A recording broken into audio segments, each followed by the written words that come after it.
அஸ்ஸலாமு hi everyone. நான் சோள தோசை சோள பணியாரம் இந்த ரெண்டுக்கு உண்டான ரெண்டுமே செய்யக்கூடிய ஒரு சோளத்தை வந்து நான் இன்றைக்கி ஊற போடுறேன். சோளம் இதுக்கு என்ன அளவு ப்ரப்போர்ஷன்னா, சோளம் 300 கிராம் போட்டிருக்கேன், 150 கிராம் பச்சரிசி போட்டிருக்கேன், இதில் 100 கிராம் உளுந்து போட்டிருக்கேன், ஒரு அரை ஸ்பூன் வெந்தயம் போட்டிருக்கேன். இந்த ரெண்டையும் தனித்தனியாக ஊற வச்சு நம்ம ஒன்றா அரைச்சி சேர்த்து நம்ம பெர்மனன்ட் பண்ண வைக்கணும். ஹை ஃப்ரெண்ட்ஸ், இப்போ நான் இதை வாஷ் பண்ணி எடுத்து ஊற வைக்க போகிறேன். இதை 4 மணி நேரம், குறைஞ்சபட்சம் 4 மணி நேரமாக ஊறணும். ஊறினதுக்கப்புறம் நல்ல மையாக அரைச்சி நைட்டு ஃபுல்லாக வெளியில் வச்சுட்டு காலையில் கொஞ்சம் புளிச்சதுக்கப்புறம் இதில் நீங்கள் தோசை ஊற்றலாம், பணியாரம் ஊற்றலாம், ஸ்வீட்டில் பணியாரம் பண்ணி ஊற்றலாம், காரத்தில் பணியாரம் பண்ணி ஊற்றலாம். அதே மாதிரி தோசையை கார தோசை போடலாம், வெங்காயம் போட்டு எல்லாமே நான் உங்களுக்கு அந்த ரெசிபி நான் அப்பப்போ உங்களுக்கு நான் போடுறேன். இப்போ இது நான் ஊற வைக்கிறேன். இது 4 மணி நேரம் ஊறணும். 4 மணி நேரம் ஊற வச்சு சோளம் அரிசி முதல்ல உளுந்த போட்டு அரைச்சி எடுத்துக்கிட்டேன். ரெண்டாவது சோளம் அரிசி அதையும் அரைச்சி எடுத்து இந்த எல்லாம் இப்போ கலந்து உப்பு போட்டு கலந்து வச்சுருக்கேன். இது இன்றைக்கி நைட்டு ஃபுல்லாக இருக்கட்டும். காலையில் புளிச்சதுக்கப்புறம் நம்ம பணியாரம் ஊற்றமோ தோசை ஊற்றவோ எதுனாலும் நம்ம செஞ்சுக்கலாம். அதுக்கு இது புளிக்கட்டும். ஹலோ ஃப்ரெண்ட்ஸ், இது நேற்று சோளம் அரிசி உளுந்து வெந்தயம் போட்டு அரைச்சி ஓவர் நைட் நான் புளிக்க வச்சுருக்கேன். அது புளிச்ச மாவு தான் இது. இந்த இதில் கன்சிஸ்டன்ட்டில் இருக்கும் ஃப்ரெண்ட்ஸ். இந்த ஒரே மாவை வச்சு நான் ஸ்வீட் அண்ட் காரம் 2 வகையாக உங்களுக்கு நான் செஞ்சு காட்ட போகிறேன். இப்போ இந்த ஸ்வீட்டுக்கு தேவையானது இந்த மாவு எடுத்துட்டு, இது நேற்று புளிக்க வச்ச மாவில் ஒரு பகுதி, இதில் கொஞ்சம் தேங்காய் பூ, அதாவது ஒரு 4 டேபிள் ஸ்பூன் தேங்காய் பூ, அதை கொஞ்சம் ஆட் பண்ணுறேன். 4 டேபிள் ஸ்பூன்ஸ். ஒரு 1/2 ஸ்பூன் ஏலக்காய் பவுடர், 1/2 ஸ்பூன் சுக்கு பவுடர், எல்லாத்தையும் ஆட் பண்ணிட்டேன். இப்போ இதை கலந்து விட்டுக்கலாம். இதை கொஞ்சம் கலந்து விட்டுக்கிட்டு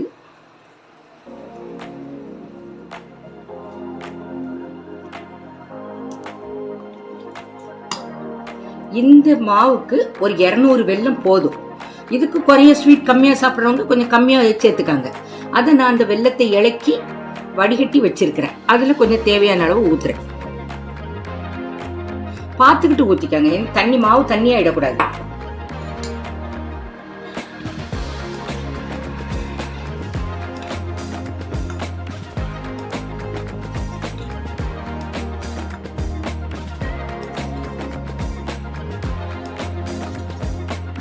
இப்போ இந்த ஸ்டேஜில் கொஞ்சம் டேஸ்ட் பண்ணி பார்த்துக்காங்க. இது நாம் ஸ்வீட் பணியாரத்துக்கு தேவையான எல்லா இதையும் இன்க்ரீடியன்ஸும் இதில் ஆட் பண்ணிட்டோம். இது இன்னும் அப்படி பணியாரம் ஊற்ற வேண்டியதுதான் ஃப்ரெண்ட்ஸ். இப்போ நம்ம ஸ்வீட் பணியாரம் ஊற்றுறதுக்காக நான் பணியார புளியை காய வச்சுருக்கேன். இது கொஞ்சம் காயட்டும். காஞ்சதுக்கப்புறம் எண்ணெய் ஊற்றி நம்ம ஊற்றுவோம் ஃப்ரெண்ட்ஸ். இப்போ கல் காஞ்சிருச்சு. இப்போ நான் எல்லா குழியிலையும் கொஞ்சம் எண்ணெய், நம்ம குக்கிங் ஆயில், இந்த ஸ்வீட்டுக்கு நீங்கள் கொஞ்சம் தேங்காய் எண்ணெய் சேர்த்து ஊற்றுனீங்கன்னா நல்லா வாசமாக இருக்கும். பாருங்கள், நான் கொஞ்சம் தான் ஊற்றி இருக்கிறேன். போதும், இது போதும். எல்லா குழிகள்லையும் கொஞ்சம் இது பண்ணிக்காங்க. இப்போ நம்ம இந்த கலந்து வச்ச மாவு, தேங்காய் பூ, ஏலக்காய் பொடி, சுக்கு பொடி, இளக்கின வெல்லம், இது எல்லாத்தையும் நம்ம கலந்து வச்சுருக்கோம் அந்த மாவில். அது இப்போ நான் பணியாரமாக ஊற்ற போகிறேன்.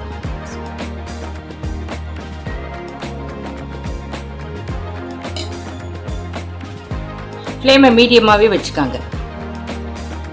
ஏன்னா இது ஸ்வீட் ரெசிபிங்கும் போது பணியாரம் கரிஞ்சிடக்கூடாது.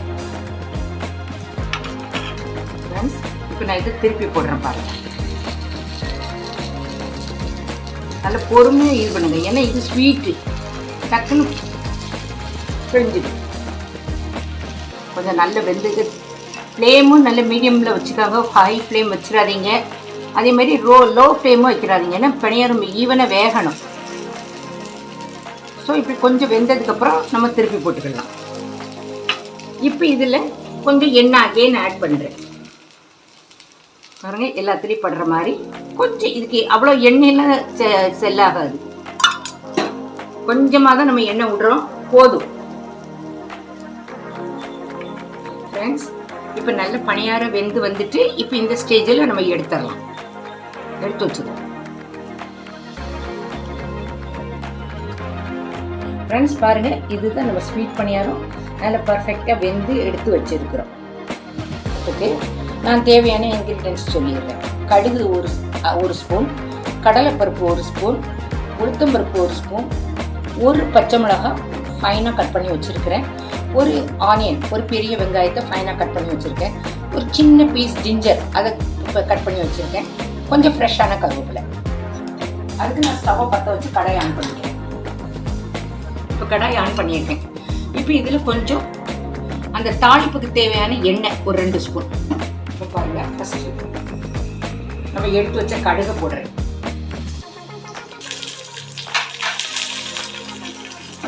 கடுகு பொரி வைக்கிறேன். இப்போ 1 by 1 ஆட் பண்ணிடுவோம். அடுத்தது உளுத்தம்பருப்பு, அடுத்தது கடலைப்பருப்பு கொஞ்சம் வதக்குவோம்.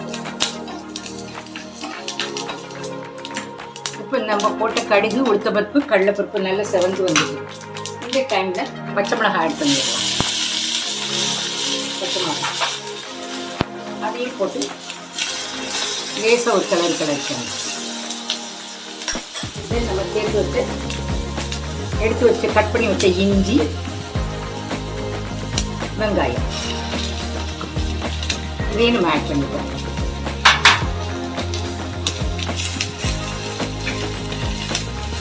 சும்மா கொஞ்சமாக வதங்கினா போதும். சும்மா நமக்கு ஒரு ஃப்ளேவர் அதில் கிடைக்கணுங்கிறதுக்காகத்தான் இதை நம்ம செய்கிறோம்.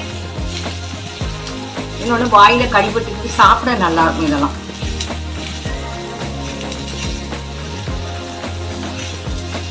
ஃப்ரெண்ட்ஸ், இப்போ இது நல்லா வதங்கிட்டு போதும். இந்த ஸ்டேஜில் நம்ம எடுத்துடலாம். இதில் நம்ம தாளித்து வச்சதை கடுகு, உளுத்தம்பருப்பு, கடலைப்பருப்பு, இஞ்சி, வெங்காயம், பச்சை மிளகாய் இதை நம்ம அதில் போட்டுடலாம். இப்போ இதை நல்லா கலந்து விட்டுக்கிட்டோம். ஏற்கனவே இதில் உப்பு போட்டு அரைச்சதுனால எக்ஸ்ட்ரா உப்பு எதுவும் தேவையில்லை. வேணும்னா உங்களுக்கு டேஸ்ட் பண்ணி பார்த்துட்டு உப்பு பத்தலைன்னா இந்த ஸ்டேஜில் கொஞ்சம் சால்ட் பவுடர் போட்டுக்கோங்க. இப்போ ஃப்ரெஷ்ஷாக உள்ள கருவேப்பிலையை நல்ல கையால் பொடியாக பிச்சு போட்டுருங்க, போதும். ஏன்னா பச்சை கருவேப்பிலையாக இருந்தால் தான் இதோட ஸ்மெல் நல்லாயிருக்கும். நம்ம பணியாரம் ஊற்ற வேண்டிய வேலை தான். பாருங்க, இப்போ பாருங்க, இதில் எல்லாமே கலந்தாச்சு. நம்ம தாளிப்பு கொடுத்தோம்ல, கடுகு, உளுத்தம்பருப்பு, கடலைப்பருப்பு, இஞ்சி, பச்சை மிளகாய், வெங்காயம் இது அவ்வளோத்தையும் இதில் போட்டுட்டு கருவேப்பிலையை பச்சையை கிள்ளி போட்டிருக்கிறேன். அப்படின்னா தான் பச்சை கருவேப்பிலை போட்டால் தான் ஃப்ளேவர் நல்லாயிருக்கும். இந்த ஸ்டேஜில் உப்பு செக் பண்ணிக்கோங்க. உங்களுக்கு உப்பு ஏற்கனவே போட்டு அரைச்சதுனால உப்பு போதுன்னா போதும், இல்லைன்னா கொஞ்சம் எக்ஸ்ட்ரா உப்பு ஆட் பண்ணிக்கோங்க. ஓகே, இப்போ நம்ம பணியாரம் ஊற்ற போகிறோம். இப்போ இதில் நம்ம எல்லா குழியிலையும் ஒரு சின்ன குழி தான், ஒரு சின்ன கரண்டி தான் பாருங்க. இதுக்கு ஒரு 1/2 ஸ்பூன் தான் ஊத்துறேன்.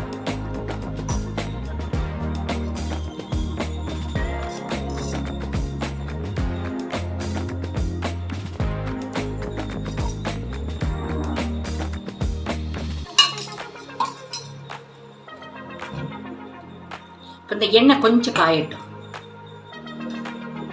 ஃப்ரெண்ட்ஸ், இப்போ நான் பணியாரம் ஊற்ற போறேன். கல் காஞ்சிட்டு எண்ணெயும் காஞ்சிருச்சு. இப்போ பாருங்க, நான் பணியாரம் ஊத்துறேன்.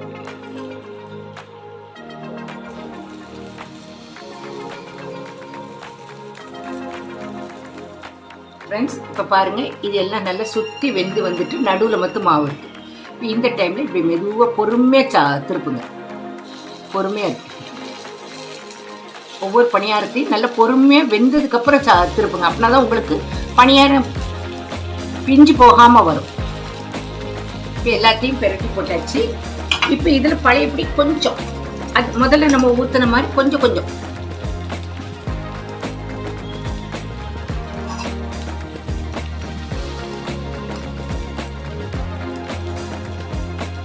இது நம்ம டீப் ஃப்ரை பண்ணலை, அதனால இது எல்லா வயசுல உள்ளவங்களும் தாராளமாக சாப்பிடலாம்.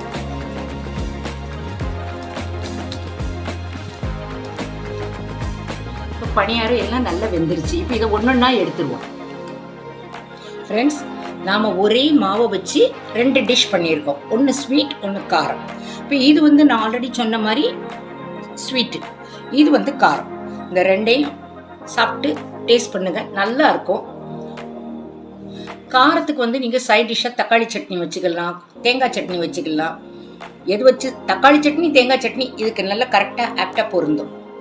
இது குழந்தைங்களுக்கோ பெரியவங்களுக்கு எல்லாரும் சாப்பிடக்கூடிய அளவில் உள்ள ஹெல்த்தியான ஃபுட்டு தான். ஏன்னா இதில் வந்து நம்ம எந்த சுகர், ஒயிட் சுகர் நம்ம சேர்க்கலை. இதில் வந்து இது வெல்லம் தான் சேர்த்துருக்கேன். ஸோ இது தாராளமாக பெரியவங்களும் சாப்பிடலாம். சின்ன குழந்தைங்களுக்கும் பிடிக்கும், பெரியவங்களுக்கும் பிடிக்கும். இது ரெண்டையுமே நீங்கள் வீட்டில் சாப்பிட்டு பாருங்கள், உங்கள் குழந்தைங்களுக்கு கொடுங்க. எப்பவுமே நான் தினம் ஹெல்த்தியான ரெசிபிஸ் தான் நான் கொடுக்குறேன். இது இன்னைக்கு போட்ட ரெசிபி. தேங்க்ஸ் ஃபார் வாட்சிங் மை சேனல்.